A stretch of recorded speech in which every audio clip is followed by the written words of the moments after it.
우리 이제 그 삶을 살다 보면 희노애락, 기쁘기도 하고 분노도 나고 슬픔도 있고 환희도 있고, 이게 삶이에요. 근데 여러분들은 지난 한 주간 동안에 무엇 때문에 기쁘셨으며 무엇 때문에 슬픔이 있었습니까? 오늘 본문에 이러한 말씀이 있습니다. 1절, 솔로몬의 잠언이라 지혜로운 아들은 아비를 기쁘게 하거니와 미련한 아들은 어미의 근심이니라. 이 자녀가 근심, 자녀가 기쁨, 이런 것들을 안겨준다는 것이에요. 사실 자녀가 주는 그 기쁨 정말 크죠. 다른 것보다 자녀가 안겨주는 그 가슴 아픔은 무엇과 비교할 수 없을 정도로 쓰리고 또 쓰린 것입니다.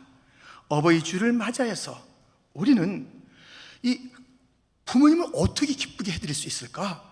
라는 하나님의 교훈을 함께 받고 우리의 삶 가운데 부모님을 기쁘게 하는 그런 삶의 현장 열매가 있기를 바랍니다. 부모님께 기쁨을 드리는 그 첫 번째는 부유한 자녀가 되라는 것입니다. 자녀가 부유할 때 얼마나 부모가 기쁘겠어요. 근데 그 부유의 내용은 다른 것이 아니라 무엇보다도 영적인 부유입니다. 3절 말씀인데요, 3절 말씀을 같이 다시 읽겠습니다. 여호와께서 의인의 영혼은 줄이지 않게 하시나 악인의 소욕은 물리치느니라. 아멘. 영혼이 줄이지 않는, 그러니까 영적으로 부유한 그런 삶이 있다는 것입니다. 그 부모들은 자녀들이 영적으로 부유할 때 얼마나 기쁘겠습니까? 어떻게 해서 이 영혼의 부유함이 있을까요? 아니, 영혼의 부유함뿐만 아니라 다른 그 놀라운 축복도 함께하는 그 길이 있으니 요한 3서 1장부터 보면 2절부터 보면 이런 말씀이 있습니다. 사랑하는 자여, 내 영혼이 잘된 같이 내가 범사에 잘되고 강건하기를 내가 간구하노라. 형제들이 와서 내게 있는 진리를 증언하되 내가 진리 안에서 행한다 하니 내가 심히 기뻐하노라. 4절 같이 읽겠습니다. 내가 내 자녀들이 진리 안에서 행한다함을 듣는 것보다 더 기쁜 일이 없도다. 아멘. 그 자녀가 진리 안에 사는 것이 그게 기쁨이에요. 그 진리로 사니까 얼마나 기쁘겠어요. 그리고 게다가 그 진리를 지킬 때 영혼이 잘되고 범사가 잘되고 강건한 복을 하나님으로부터 받는 것이에요. 와, 너무 아름다운 모습을, 그 진리를 지키는 자녀의 모습을 통해서 보게 됩니다. 이 계명을 지키는 자, 진리를 지키는 자가 부모에게 큰 기쁨이에요. 그 지킨다는 자체도 기쁨이지만 그 결과로 주님께서 주시는 놀라운 축복들을 생각해 보니 진리 안에 거하여 받는 축복, 부유한 자들 너무 좋죠.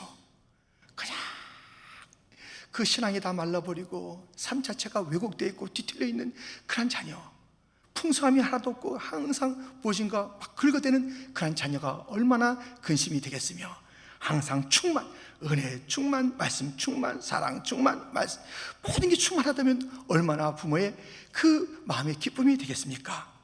그런데요, 보세요. 10계명 가운데 네 번째 계명까지는 하나님께 대한 계명인 것을 아시잖아요. 다섯 번째부터는 사람에 대한 계명인데, 이 다섯 번째, 곧 사람에 대한 첫 번째 계명은 부모님에게 공경하라는 것이에요.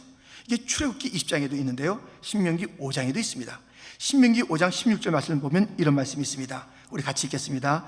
너는 내 하나님 여호와께서 명령한 대로 내 부모를 공경하라. 그리하면 내 하나님 여호와가 내게 준 땅에서 내 생명이 길고 복을 누리리라. 아멘. 지금 명령하는 거예요. 이게 다섯 번째 계명, 곧 사람에게 주어지는 첫 번째 계명입니다. 내 부모를 공경하라는 것입니다. 그러면 이 명령에 순종한, 곧 부모를 공경한 자에게는 이 땅에서 잘되고 또 복을 누린다. 아주 형통한 그런 자가 된다는 것입니다.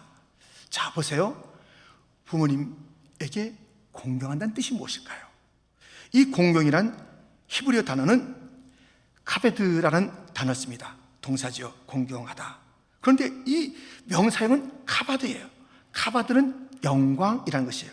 그래서 카베드 동사형은 무엇이냐면 영광 돌리다, 공경하다는 것이에요. 부모님에게 공경한다는 것은 하나님께 영광을 돌리듯이 부모님께 영광을 돌리라는 것이에요. 똑같은 단어를 썼어요. 그러니까 하나님께 영광을 돌리는 것처럼 부모님을 대하는 그 공경의 자세는 무엇이면 하나님께 영광을 돌리는, 그렇지 않습니까? 부모님은 우리 가정에 주신 하나님의 대리자예요.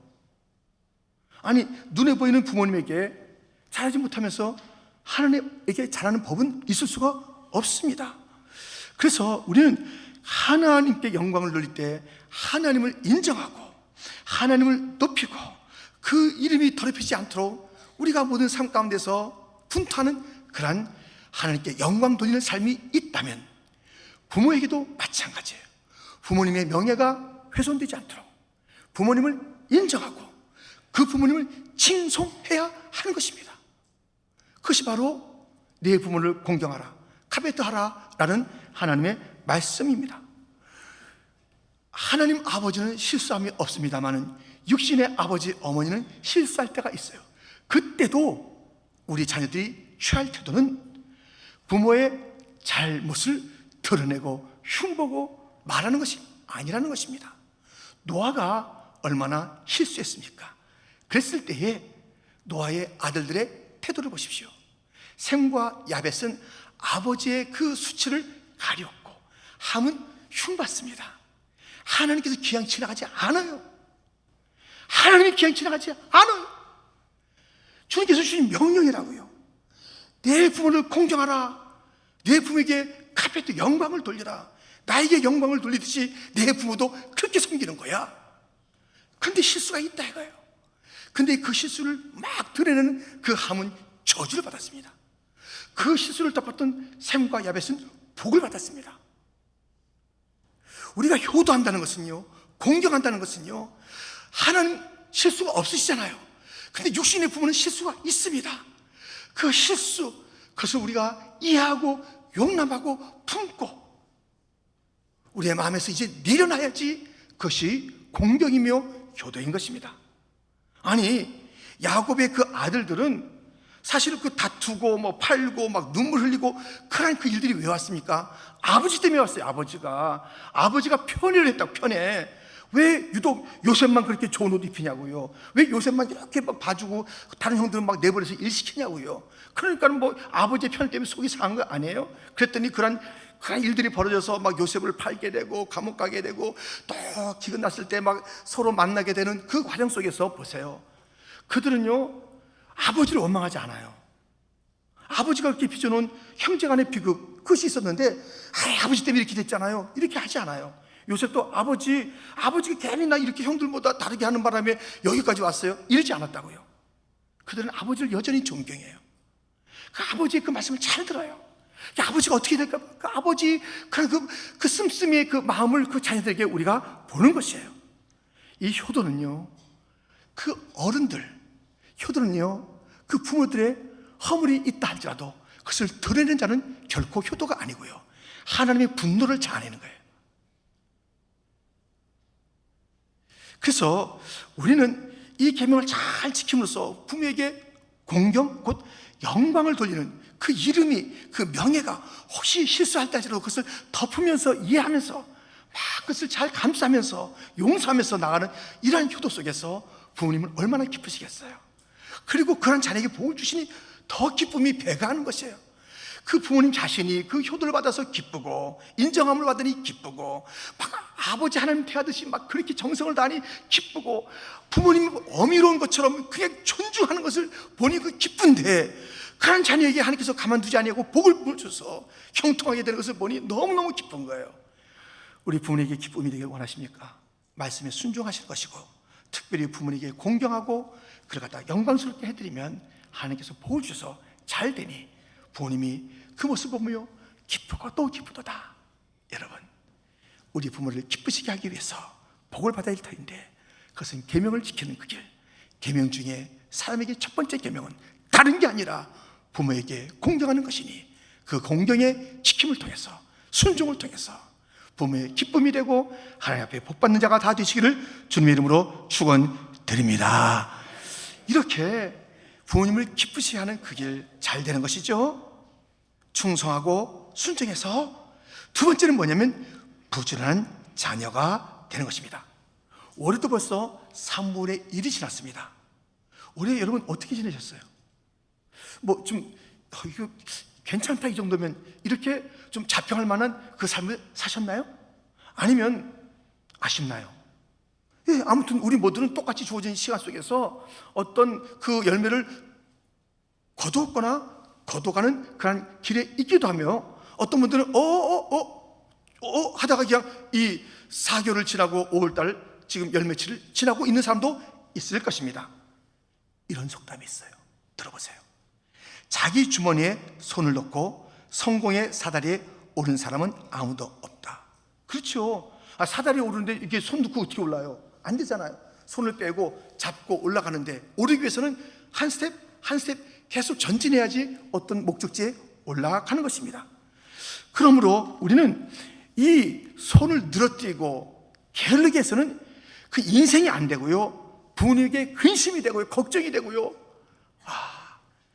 그렇습니다. 우리 4절 말씀을 한번 같이 읽어볼까요? 손을 게으르게 놀리는 자는 가난하게 되고 손이 부지런한 자는 부하게 되느니라. 게으르고 늘어터진 자는요, 일이 안 돼요. 세상에서 그는 인정받을 수가 없어요.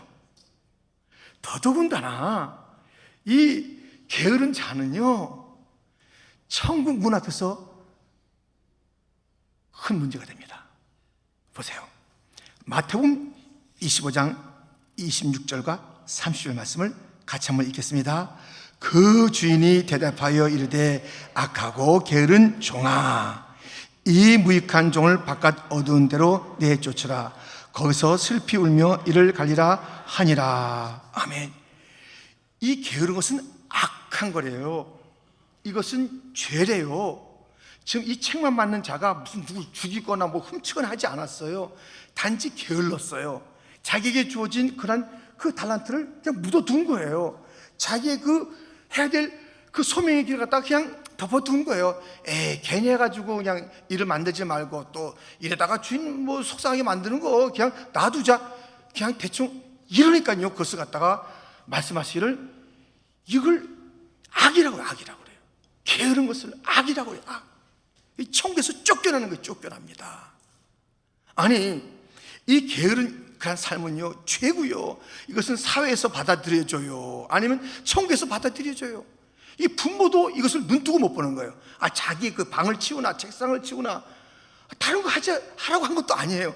간단한 거 자기 앞가림을 하기 위해서 공부 좀 하라는 거라든가, 이런 것들을 간단한 것도 전혀 안 해요. 항상 어지럽히는 거예요. 항상 문제를 일으키는 거예요. 해결할 의지도 없는 거예요. 그리고서 나이가 먹으면 먹을수록 캥거루가 되는 거예요.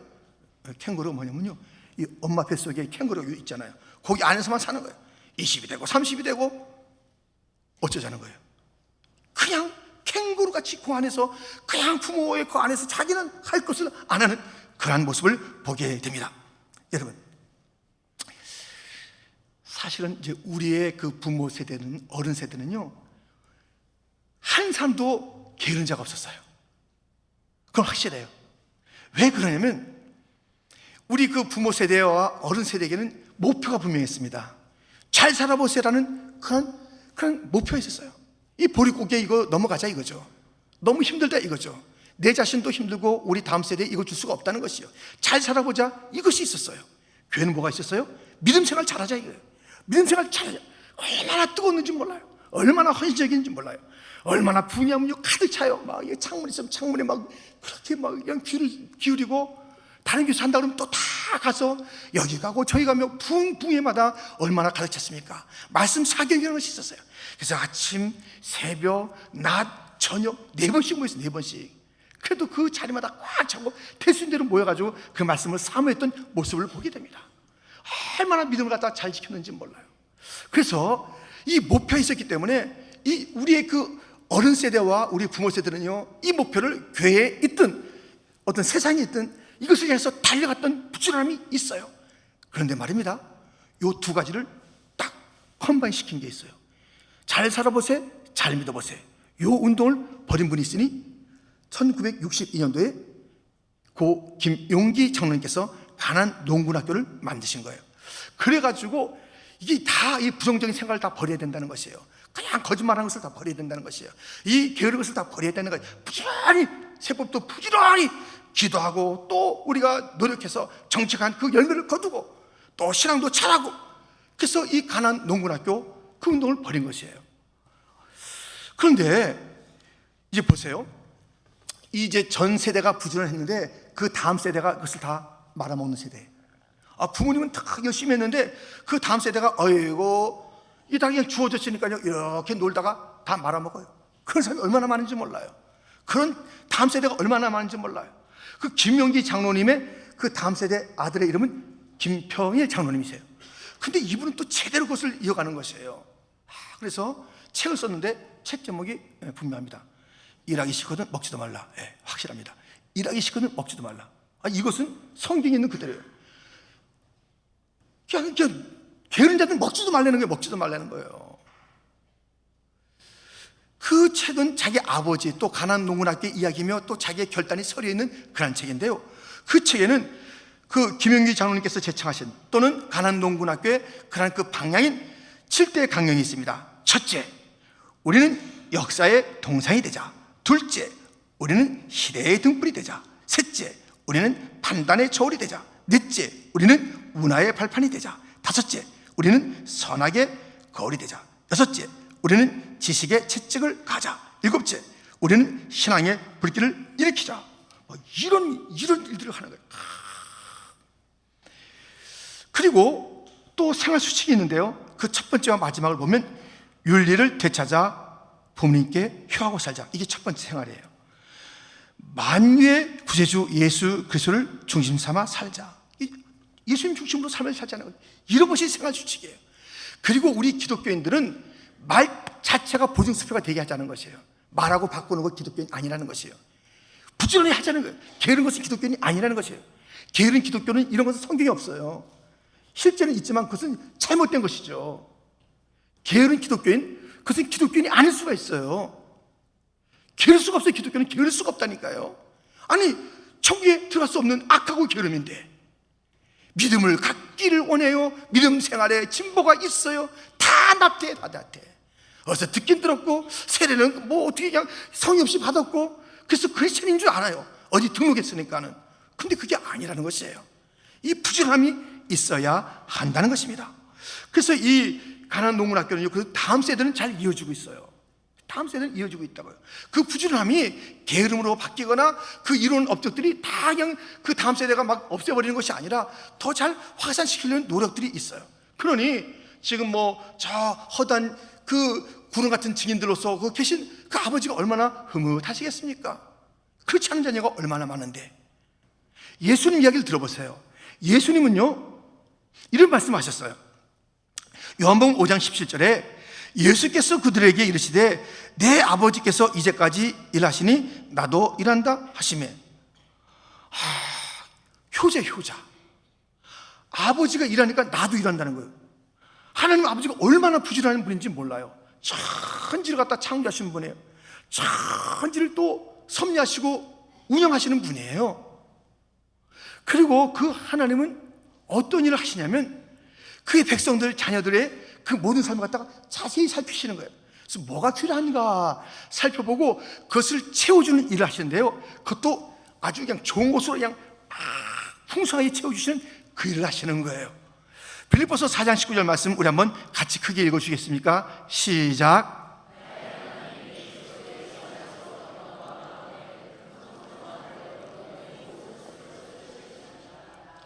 하나님의 일은요 우리의 쓸 것을 채워주는 일이에요. 채워주는 것. 그것도 풍성하게 가득 차게 찾으라 구하라 문을 두드리라 막 그러면요 약속한 대로 막 부어주는 거예요. 채워주는 거예요. 우리의 삶이 채워지는 것, 우리 쓸 것이 채워지는 것. 구하세요, 찾으세요, 문을 두드리세요. 주님께서는 그리스도 안에서 막 하나님께서 확 부어준다고 일을 갖다 하시는 거예요. 아니 하나님 아버지는 구원을 계획하시고 여러 가지 일들을 갖다 펼쳐나가시는데 아들이 그 싫다고 했어 봐요. 우리가 구원 받겠어요? 그러니 이 아버지의 그 부지런함을 아들 예수님이 그것을 닮았어요. 아버지가 일하시니 나도 일한다 하시는 거예요. 아니 아버지 우리 전 세대만큼만 해보세요. 정말 따라갈 수 없는 열정과 헌신이 있었어요. 근데 지금 이 시대가 이것을 다 잃어버리고 있는 것이에요. 청년들 일 안 해요. 이 미국에서도 청년 실업, 또 이제 그 한국에서 청년 실업 문제가 있잖아요. 일자리가 없어서 그런 게 아니에요. 그래서 우리가 여기도 이 다민족이 들어와 있고, 좀 한국에도 지금 다민족이 들어와서 뭐 몇십만 명이 지금 그 일을 차지하고 있잖아요. 근데 청년들은 뭐 일을 안 하는 거예요. 이 부지런함이 사라졌다니까요. 나태가 되니까요. 게으르 되니까요. 정신이 정말 어디가 있는지 모른다니까요. 어려운 일을 안 하는 것이에요. 창의적인 일을 안 하는 것이에요. 선배들이 이런 그것을 갖다가 지금 꽃감 빼먹듯이 쏙쏙 빼먹고 이제 어떻게 될 것인지 알 수 없는 그 일들을 하고 있는 것이에요. 이 부지런하지 않은 것, 게으른 것, 나태하는 것, 그냥 군뱅이 같이 사는 것, 이거 속 터져요. 속 터져. 그러한 세대가 있는 그 사회는요, 암울한 것입니다. 그러한 자녀가 집에 있으면 이거 정말 속 썩이는 거예요. 이렇게 그 선배들이 이루는 아름다운 그 일들이 있잖아요. 그런데 정말 우리 교회는요, 너무 놀라운 거예요. 어저께도 마찬가지고 매일 선배들 막 못지않게 막 하려는 그런 글들이 있어요. 하나님의 나라를 위해서, 선교를 위해서 어떤 헌신의 영역이 있으면 너무너무 막 몸부림치는 것을 보게 됩니다. 제가 얼마 전에 선교사를 만났는데요, 그분은 그 선교지에서 아주 어려운 선교지예요. 30몇 년을 갖다 하신 분이에요. 그래서 제가 요즘 젊은 선교사님들은 어떠세요? 그렇게 물어봤어요. 그랬더니 다 그런 건 아니지만 힘들대요. 옛날만큼 그런 그것을 선교의 그런 그 헌신, 또는 그 선교사의 그 어떤 그 이름이 갖고 오는 그런 그 뭉클함, 이런 것들이 없이 그냥 너무 좀 드라이하다는 것이에요. 그 창의적인 일, 개척하는 일, 막 깊이 들어간 일, 막 헌신적인 일, 죽기 살기를 하는 일, 그런 것들을 좀 찾기는 쉽지 않아요. 말씀하신 것을 듣게 됐어요. 다 그런 건 아니지만은 지금 시대의 흐름이 이 교회 쪽이나 선교 쪽이나 또 나라나 사회나 가정이나 이런 것이 막 들어와 있어요. 이거 이제 떨쳐내야 돼요. 이런 게으른 자녀가 가정에 있는 것은 골칫덩어리. 부지런해야 돼요. 그래야 가정의 기쁨이, 부모의 기쁨이, 헌신도 부지런하고 열정적으로 해야 다시 한번 교회의 부흥이, 다시 한번 열정을 내는 그런 청년 세대, 이 교육받는 세대가 그냥 복지나 누리려고 하는 것이 아니라 그냥 좀 힘을 내서 어떤 목표를 가지고, 믿음을 일으키는 것은 이것은 변치 않는 목표잖아요. 잘 사는 것도 이것은 변치 않는 목표잖아요. 우리가 뭐 잘만 먹으면 됩니까? 잘 살아야지. 정의가 있어야지. 공의가 있어야지. 오늘 본문에 나오는 것이에요.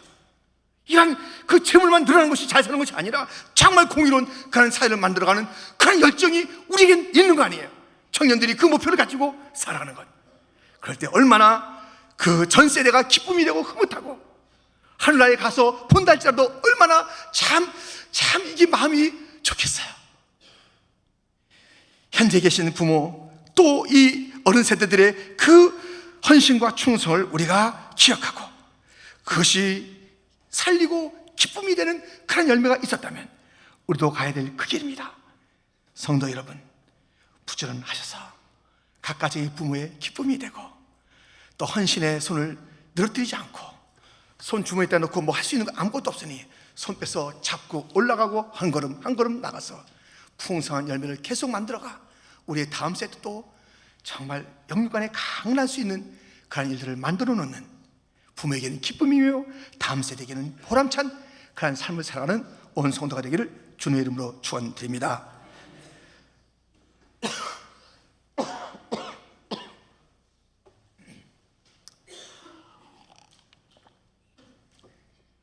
세 번째, 분별하는 자녀가 될 때 부모님이 기뻐하십니다. 여러분, 전도서 3장에 보면요, 모든 것이 때가 있어요.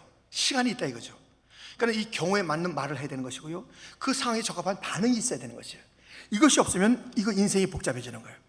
그래서 주님께서 이렇게 말씀하셨잖아요. 전도서 3장 1절 2절입니다. 여러분들 다시 한번 크게 읽어주세요. 함께 시작.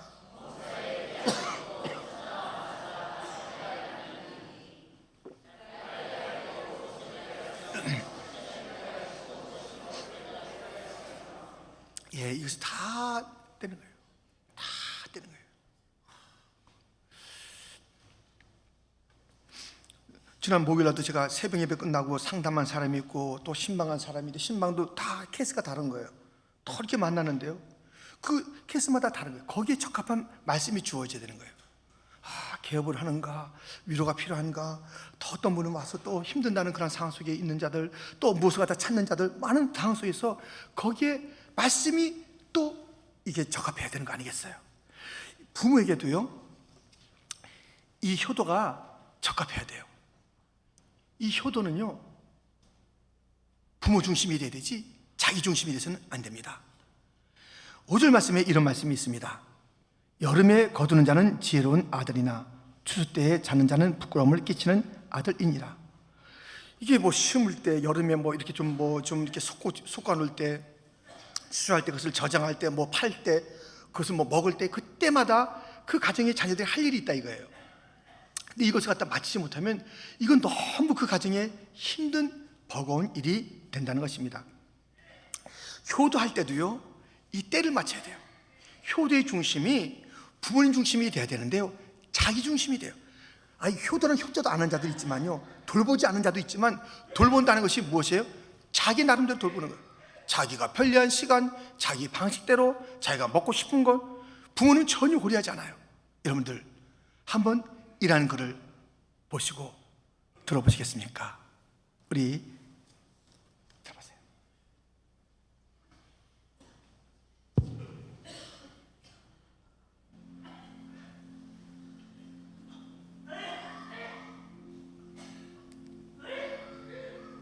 내 사랑하는 아들, 딸들아, 언젠가 우리가 늙어 약하고 지저분해지거든 인내를 가지고 우리를 이해해다오. 늙어서 우리가 음식을 흘리면서 먹거나 옷을 더럽히고 옷도 잘 입지 못하게 되면 내가 어렸을 적 우리가 먹이고 입혔던 그 시간들을 떠올리면서 미안하지만 우리의 모습을 조금만 참고 받아다오. 늙어서 우리가 말을 할 때 했던 말을 하고 또 하더라도 말하는 중간에 못하게 하지 말고 끝까지 들어주면 좋겠다. 내가 어렸을 때 좋아하고 듣고 싶어 했던 이야기를 내가 잠이 들 때까지 셀 수 없이 되풀이하면서 들려주지 않았니? 훗날에 혹시 우리가 목욕하는 것을 싫어하면 우리를 너무 부끄럽게 하거나 나무라지는 말아다오. 수없이 핑계를 대면서 목욕을 하지 않으려고 도망치던 너의 예 시절의 모습을 기억하고 있니? 내게 얼마나 많은 것들을 가르쳐 줬는지 아느냐? 상하지 않은 음식을 먹는 법, 옷을 어울리게 잘 입는 법, 너의 권리를 주장하는 방법. 혹시 우리가 새로 나온 기술을 모르고 점점 기억력이 약해진 우리가 무언가를 자주 잊어버리거나 말이 막혀 대화가 잘 안 될 때면 기억하는 데 필요한 시간을 좀 내어주지 않겠니? 그래도 혹시 우리가 기억을 못 해내더라도 너무 염려하지는 말아다오. 왜냐하면 그때 우리에게 가장 소중한 것은 너와의 대화가 아니라 우리가 너와 함께 있다는 것이고 우리의 말을 들어주는 내가 있다는 것이 중요하기 때문이란다. 또 우리가 먹기 싫어 하거든 우리에게 억지로 먹이려고 하지 말아다오. 언제 먹어야 하는지 혹은 먹지 말아야 하는지는 우리가 잘 알고 있단다.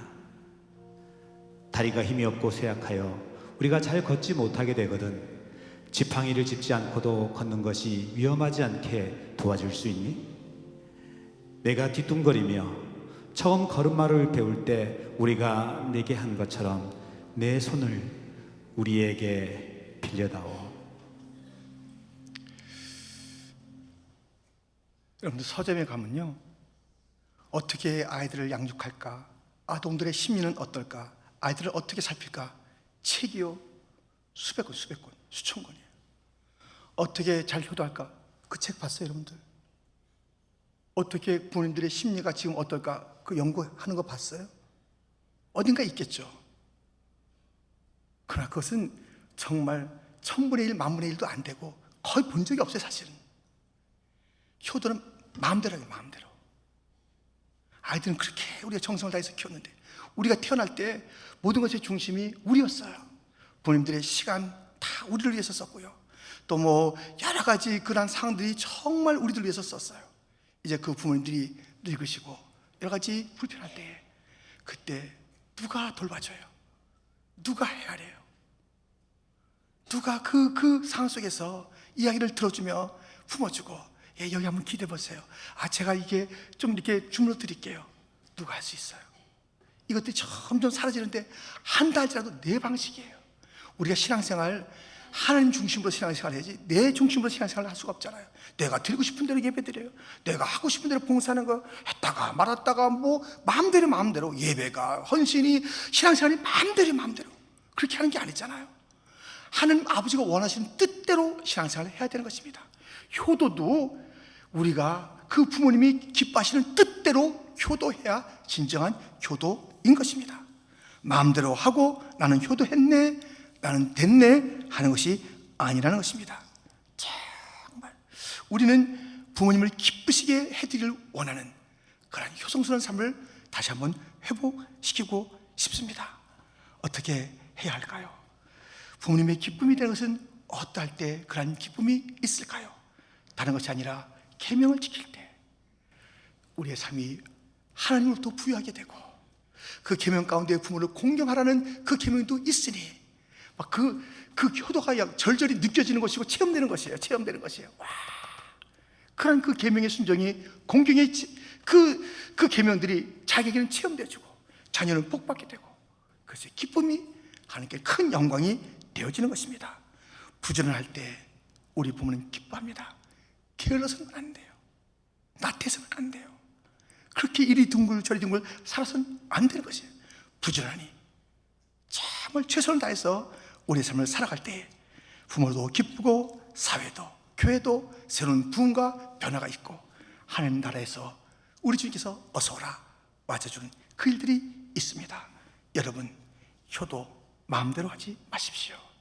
부모님이 뭘 언제 어떤 칼라 어느 식당에서 어떻게 그것을 잘 헤아려서 부모에게 정말 그 방식대로 우리가 섬겨나가는 것이 효도인 것을 기억하시면서 부모에게 기쁨이 되는 그런 온 가족의 아름다운 믿음의 권속들이 되어지고 또 더 크게는 우리 하나님 아버지께 기쁨이 되는 온 성도가 되기를 주님의 이름으로 축원드립니다. 하나님 아버지 감사합니다.